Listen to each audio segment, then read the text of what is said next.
réponds à vos questions sur la sous-location professionnelle. Es-tu prêt à te plonger dans le monde fascinant de la sous-location professionnelle Airbnb?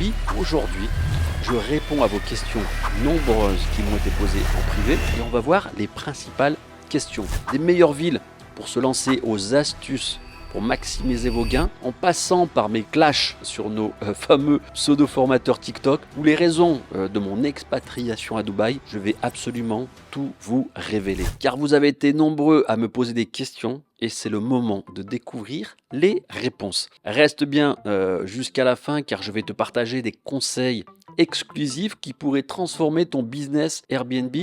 Allez, c'est parti pour les questions.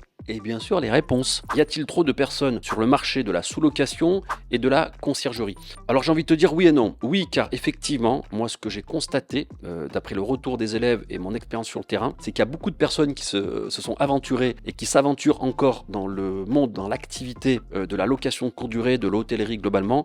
Et il y en a très très peu qui sont bien formés ou qui se sont formés tout court. Et ça, c'est principalement dû au fait que beaucoup, on en reparlera tout à l'heure, de mauvais formateurs ont accompagné des personnes et que sur le terrain, on le voit, certains arrivent sur le marché et sont pas du tout prêts, soit pour la partie prospection, soit pour la partie gestion et automatisation et encore moins pour le management des équipes. Donc il y a un taux d'échec qui est quand même assez important, mais à mon sens, exclusivement pour les gens mal formés, ou pas formé du tout. Et non, j'ai envie de dire également, le marché n'est pas saturant en quelque sorte, car si tu te formes bien, si tu es accompagné d'experts, si tu as une vraie stratégie de prospection, si tu fais bien ton étude de marché, et qu'il y a une vraie expérience client dans ton appartement, que tu sais bien traiter tes femmes de ménage avec un vrai management, et qu'ainsi tu mets en place de vraies stratégies pour ta réussite, à coup sûr, tu réussiras. J'ai l'habitude de dire à mes élèves dans le cadre de la formation Business ou Lock Mastery, j'ai l'habitude de leur dire, pour les rassurer, il y a de la place, vous allez simplement prendre la place des mauvais. Si vous êtes meilleur que vos concurrents, vous leur prendrez la place. Et vu que vos concurrents, pour la plupart, en grande majorité, sont quand même d'un niveau assez faible sur tous les points que je vous ai cités ci avant, quand même, vous avez un boulevard devant vous. Ça là, pourquoi avoir vendu ta société? Alors, juste petit rappel pour ceux qui découvrent en quelque sorte cette vidéo. Moi, j'ai créé la société Appartient Toulouse en 2018 et je l'ai revendue fin 2022. Du moins, j'ai revendu une partie des parts, la majorité des parts, mais je suis toujours présent dans la société en tant que conseil. Et donc, beaucoup... C'est la question d'aujourd'hui, pourquoi tu as vendu?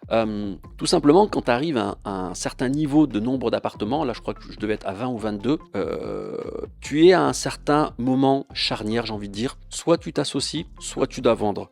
Mais si tu continues comme ça à 20-22, 20-25 même, j'ai envie de dire que tu peux t'épuiser. Donc moi, je suis allé sur une recherche d'associés. Je n'ai pas trouvé d'associés à la mesure, on va dire, de mes exigences, qui étaient prêts vraiment à s'impliquer, soit financièrement, soit qui étaient prêts à m'apporter une vraie plus-value, de sorte que moi, plus lui, ça fasse 3, 4, voire plus, pas juste 2. Il faut qu'il y ait une véritable synergie. Donc, j'ai pas trouvé de véritable association.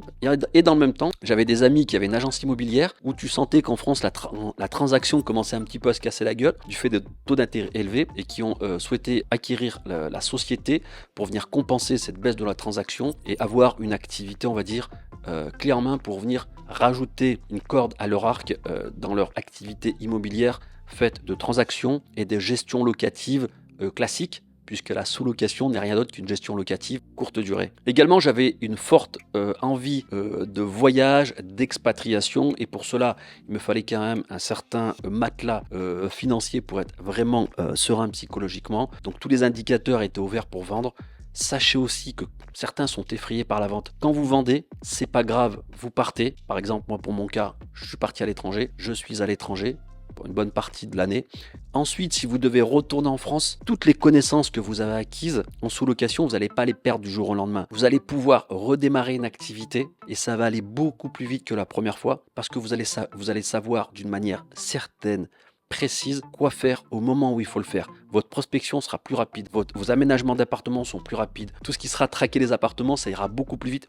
Tout ira beaucoup plus vite. Ça là, les meilleures villes où faire de la sous-location. Alors, il y a évidemment des villes qui sont plus propices à la sous-location, du moins à la location courte durée, que d'autres. Mais moi, ce que je peux vous dire, globalement, maintenant, je connais quasiment tout le marché français, voire même à l'international, puisqu'on accompagne des gens, des personnes aussi à l'international en sous-location. Ce que je peux vous dire, c'est que globalement, la location courte durée fonctionnera partout dès lors où vous avez une expérience client forte. J'en parle maintenant de plus en plus. Airbnb met l'accent sur la notion d'expérience client. Donc vous n'avez pas besoin d'aller dans une grande ville ou une ville de plus de 100 000 habitants pour forcément avoir un logement qui marche. Ça marchera partout dès lors où vous avez cette expérience client forte. Bien sûr, si vous arrivez dans un appartement qui est dans un mauvais état, vous avez des parties communes qui sont aussi dans un mauvais état, glauque, vous avez des gens qui squattent en bas de votre immeuble, bien sûr, peu importe, quand je dis peu importe, il faut quand même relativiser les choses, il faut rester cohérent. Mais ce que je peux vous dire, c'est que ça marchera. Mais si je devais citer une ou deux villes, voire plusieurs, je dirais Colmar, Mulhouse et la ville de Tours. Alors vous voyez, c'est pas des villes qui sont en nombre d'habitants très importantes. Je pense qu'elles sont à moins de 200 000 habitants, notamment Tours et Colmar, mais c'est des villes où la rentabilité en location courte durée est exceptionnelle. C'est-à-dire que les loyers sont quand même assez bas et les prix à la nuitée sont quand même assez élevés et vous avez une tension locative qui est assez faible, ce qui fait que c'est non pas facile, mais beaucoup plus simple pour un sous-loueur d'aller chercher des appartements qualitatifs et de scaler fort. Peut-on faire de la sous-location en tant que personne physique? Oui, mais tu vas faire de la sous-location qui ne sera pas de la sous-location professionnelle. Je m'explique. En France, contrairement à ce que les gens pensent, la sous-location est autorisée avec l'accord du propriétaire, mais tu ne peux pas sous-louer avec un loyer supérieur au loyer de base. Tout simplement parce que le législateur a voulu réguler, stopper les phénomènes de spéculation. Parce que sinon, on se retrouverait, en quelque sorte, avec des personnes qui prendraient, par exemple, à Paris, 10-15 studios à 600 € et qui ensuite les sous-loueraient à 750 voire 800 €. Donc ça, ce n'est pas possible. Donc c'est la raison pour laquelle la sous-location est autorisée avec l'accord du propriétaire, mais sans phénomène de spéculation. Par contre, là, on va parler d'une simple sous-location dite standard. Et donc, pour vous répondre exactement, oui, c'est possible en sous-location classique, mais non, ce n'est pas possible en sous-location professionnelle, telle que nous, on l'envisage dans notre schéma, c'est-à-dire contacter des propriétaires, créer une société, bien évidemment, avant, contacter des propriétaires et ensuite mettre ses appartements sur les plateformes Airbnb et Booking. Là, on parle d'un véritable business. Vous ne pouvez pas faire un business en tant que personne physique, donc la réponse est non, ce n'est pas possible. Ça là, quelles sont les grandes étapes à suivre pour faire de la sous-location? Alors, j'aime pas trop le terme de grandes étapes, car ça veut dire que, en quelque sorte, il y aurait des étapes plus importantes que d'autres. Alors qu'on le sait, dans la sous-location, il y a un certain nombre de points d'étapes clés et des sous-étapes, j'ai envie de dire, à respecter, sans quoi tout peut se casser la gueule. Souvent, je parle de cercle vertueux. Donc, globalement, en sous-location, les étapes, si on doit citer des étapes importantes, vous avez l'étude de marché, réglementaire et financière. Réglementaire, c'est-à-dire vous devez regarder dans votre ville ce que prévoit l'urbanisme et la ville en termes de réglementation. Financière, étude de marché pour savoir si votre appartement sera rentable. Deuxièmement, bien évidemment, le bail dérogatoire que vous devez avoir à disposition. J'ai envie de dire, c'est l'arme juridique de votre activité. Sans bail dérogatoire, vous ne pouvez pas exercer l'activité. Troisièmement, vous devez avoir dans cet appartement, vous allez récupérer, prendre, signer une expérience client et donc une décoration très qualitative. Ensuite, vous devez automatiser vos process. Ça, c'est très important, l'automatisation. Et troisièmement, vous devez déléguer de manière intelligente. Sans quoi, vous allez vous créer en fait un deuxième job. Et pour terminer, vous devez avoir, ça c'est surtout quand vous commencez à scaler, un management de qualité. Vous devez être un leader au sein de votre société. Ça, c'est extrêmement important. Et à ce propos, je vous renvoie à une de mes vidéos que j'ai faite. C'est une formation totalement gratuite sur la sous-location qui reprend toutes les étapes, les sous-étapes, les petits détails qu'il faut en quelque sorte respecter pour avoir un business de sous-location rentable. Encore une fois, j'aime bien cette idée de cercle vertueux. Vous devez avoir dans votre cercle vertueux toutes les étapes de respecter et toutes ces étapes-là, vous devez optimiser les résultats et être les meilleurs. Que penses-tu, Salah, des check-in physiques? Alors, les check-in physiques, il y a eu un avant et un après Covid, donc seuls les gens qui font de la sous-location avant 2019 le savent. Avant le Covid, beaucoup de personnes faisaient des check-in physiques et se targuaient en quelque sorte de dire vous qui faites des check-in automatiques sans présence physique, vous êtes des gros nazes en quelque sorte, c'est nul, c'est froid, il n'y a pas d'expérience client, nous on est en quelque sorte des artisans de la location courte durée. Depuis le Covid, ça c'est terminé. Aujourd'hui le voyageur, il ne veut pas de check-in physique. Aujourd'hui, je répète, le voyageur ne veut pas de check-in physique. C'est générateur de stress pour lui, de stress pour vous. Donc, ça participe à une mauvaise expérience client. Mettez-vous à la place du voyageur qui est dans son train, qui est dans son avion. Il sait qu'il va avoir du retard et vous lui avez donné rendez-vous à 16 ou 17 heures et il sait qu'il ne sera pas à cette heure-là. Ça va générer du stress pour vous.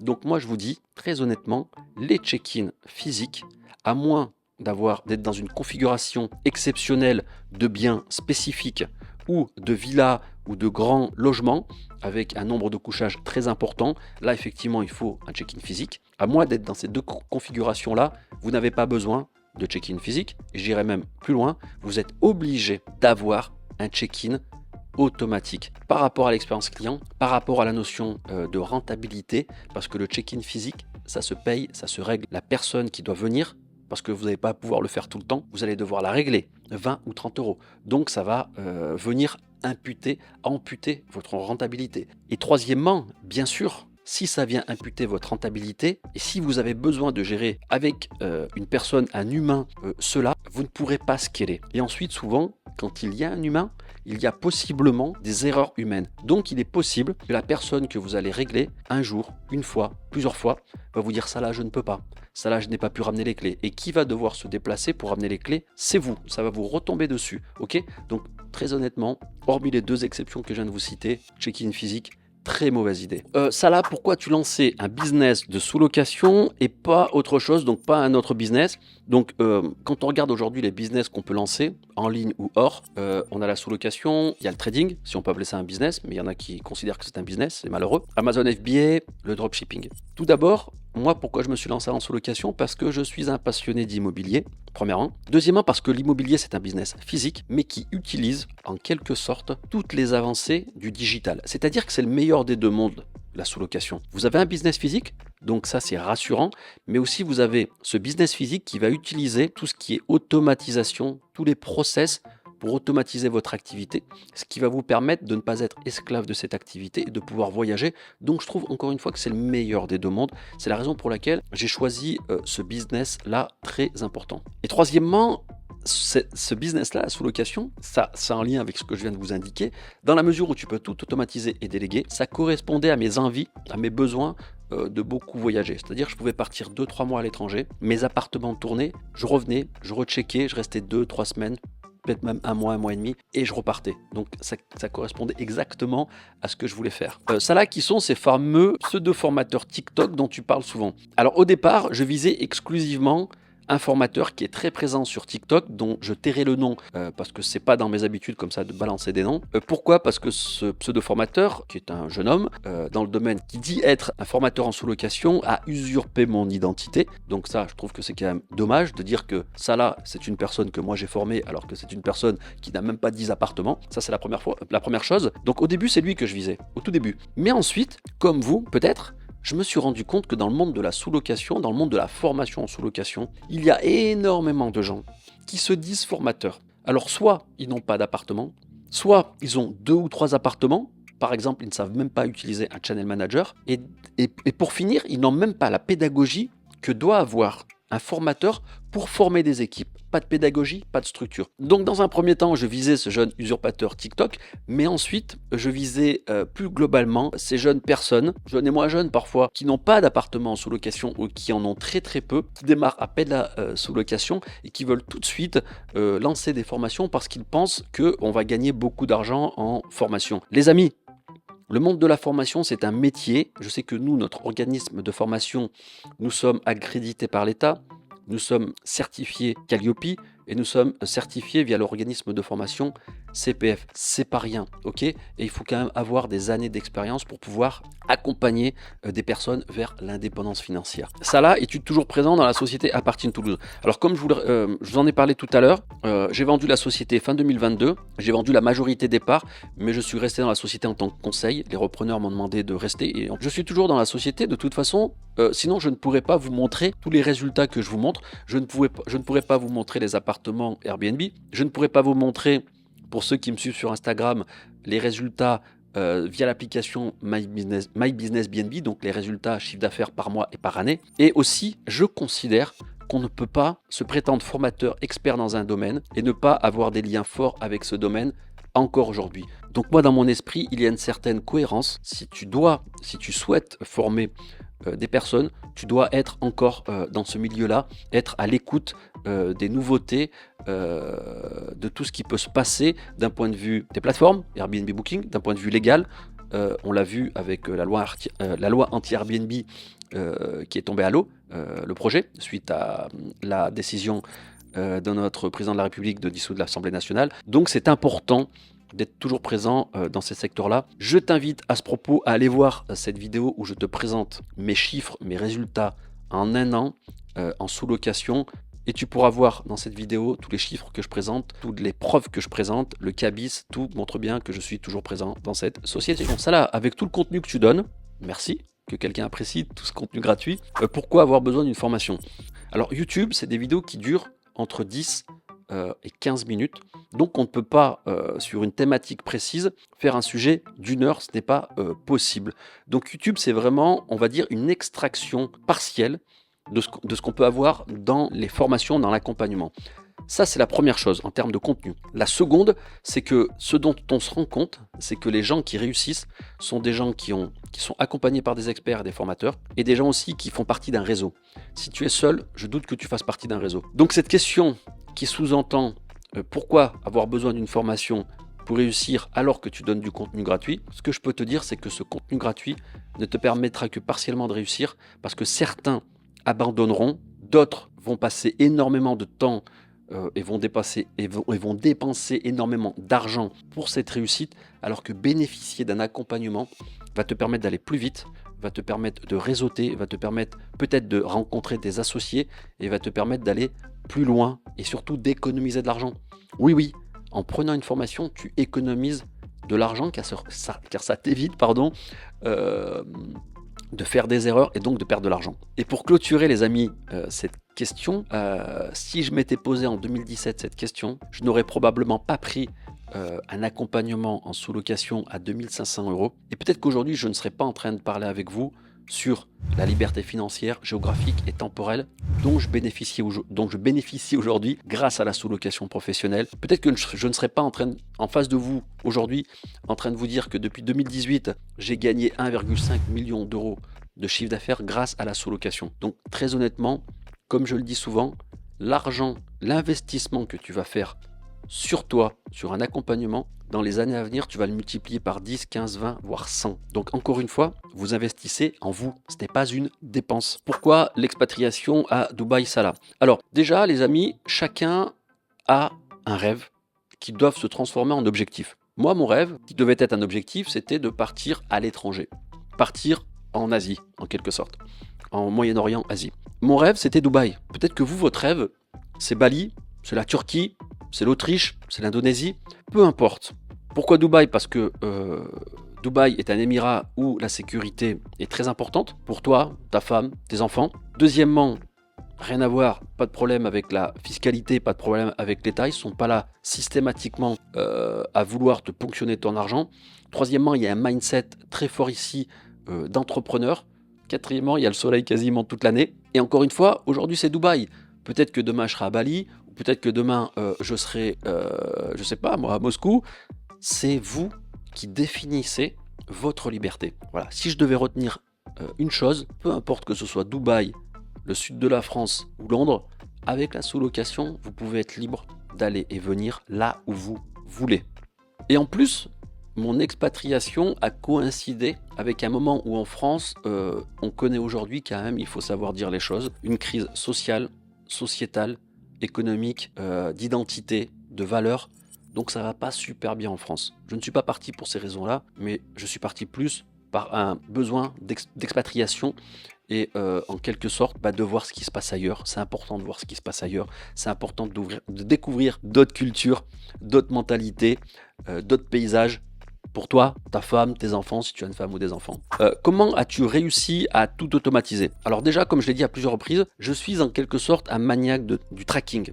Je traque tout, j'utilise des outils pour cela, des outils digitaux. Donc ça, c'est quelque chose qui est, premièrement, très important pour moi. Ensuite, ça s'est fait crescendo. Mon objectif a toujours été d'avoir des appartements automatisés. Et pour les missions humaine, je délègue ça de manière intelligente, à des bons, des très bons. Donc lors de mes premiers voyages, j'ai resté par exemple 10 jours, et quand je revenais, je savais qu'il y avait telle ou telle chose à rectifier. Ensuite, je repartais un mois. Quand je revenais, je me disais, c'est bien ça là, la fois d'avant, tu as mis en place telle et telle chose pour corriger, mais cette fois-ci, tu es resté un mois, il y a encore des paramètres, des choses à corriger. Je les corrigeais. Ensuite, je repars 3 mois, et là encore une fois, en revenant, j'ai toute une liste de voies de progrès, de pistes que je dois mettre en place en France, à Toulouse, dans mes appartements, que je dois implémenter au niveau de mes équipes pour faire en sorte que lorsque je repars 3 mois, je ne sois pas dérangé. Alors quand je dis je ne sois pas dérangé, à l'étranger, quand tu pars 2 ou 3 mois, tu as des appartements qui tournent en sous-location, tu es quand même, tous les matins, tu passes 1 heure ou 2 devant ton ordinateur, tu fais un point, 2 ou 3 points par semaine avec tes équipes ou ta city manager, si tu en as une, et bien évidemment, tu checkes ton téléphone plusieurs moments dans la journée. Mais le danger quand tu es à l'étranger, et que tu as mal automatisé ton système, c'est que ça devient en quelque sorte une frustration. Tu es loin, il y a un truc qui se passe en France sur tes appartements, et en quelque sorte, tu ne peux rien faire. Et donc ça génère une frustration. Et le fait d'être loin de ces appartements et d'avoir tout automatisé, d'avoir tout organisé, d'avoir pensé à quasiment tout, de sorte que quand tu n'es pas là, les équipes savent ce qu'il y a à faire parce que tu leur as expliqué clairement le process en cas de survenance de tel et tel problème, bien évidemment, en termes psychologiquement, c'est extrêmement apaisant. Et pour toi et pour tes équipes, quels sont tes futurs projets Salah? Alors moi, mes futurs projets, c'est continuer tout simplement à impacter positivement mes proches, ma famille, les gens qui me font confiance dans le cadre de l'accompagnement business sous Lock Mastery. Je suis aujourd'hui libre parce que la sous-location m'a rendu libre, mais aussi parce que j'ai développé des business autour de cet écosystème de la sous-location. La sous-location, ça doit être un noyau, et autour, vous devez créer des business qui sont alimentés par la sous-location. Si vous ne faites que de la sous-location, c'est sympa, mais je trouve qu'il faut quand même diversifier ses revenus. Donc moi, aujourd'hui, mon objectif, c'est de continuer à diversifier mes revenus. Également, la sous-location me permet de continuer ma deuxième passion, en quelque sorte, qui est la bourse. Donc je continue à pas mal me renseigner, m'éduquer et aussi investir dans le domaine boursier de manière éthique et responsable. Bien évidemment, c'est très important. Donc 2 choses, impacter positivement mon entourage. Deuxième chose, continuer à diversifier mes revenus, mes business, que ce soit en France ou à l'étranger. Et troisième chose, continuer à développer la partie bourse qui me tient vraiment très à cœur. Voilà les amis, j'en ai terminé pour cette session de questions-réponses. Ça ne veut pas dire que tu n'as pas le droit dans les commentaires de continuer à poser tes questions. Je tâcherai d'y répondre dans la mesure du possible. Encore une fois, comme j'aime à le dire, il y a des gens moins doués, moins intelligents que toi qui font ce que tu aimerais faire simplement parce qu'ils ont décidé d'agir. Donc passe à l'action, agis. Si tu souhaites bénéficier d'un audit gratuit d'attractivité de ta ville en sous-location professionnelle, clique sur le lien dans la description de cette vidéo. Lors de cet appel stratégique, gratuit encore une fois, on fera le point sur ton profil, ton projet en sous-location. On examinera tes besoins, tes objectifs très importants. Donc clique sur le lien dans la description de cette vidéo pour bénéficier de cet appel. Encore une fois les amis, des libertés, ça se construit. Des rêves doivent être accompagnés par des objectifs, sinon ça restera des rêves toute votre vie. Donc agis, passe à l'action. Comme d'habitude les amis, c'était Salah et je vous dis à la prochaine.